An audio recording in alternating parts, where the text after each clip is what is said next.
my name is Evie Chwendo Deborah, and welcome to my YouTube channel. So basically, this channel is all about finances in different sectors of the economy and how you manage your money. Because basically, I suck at it. Like there was a period in my life I suck at saving money. I was just spending, and the effect of it.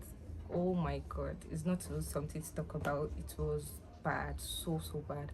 But you see, as an accountant, we get to learn and study. Imagine me being an accountant, not even be able to manage my finance. Just imagine. But it's not too late to start studying and learning and growing. That's the joy. That's the best part of it. You get. So this channel is going to talk about managing your finances, how to invest, do other things for your money. You know, when they say money is the root of all evil, but it's not actually money that's the root of all evil. It's the love of money that's the root of all evil. So basically, we are meant to know how to manage our finance, make money work for us, and listen to us. Not the other way around, why we are chasing money, so obsessed with money that we do things that we're not even meant to do because of money. But anyways, I'm here for you. So I'm gonna answer some of you guys' questions and general questions everyone asks about finances, money, and every other thing. So yeah, stay tuned.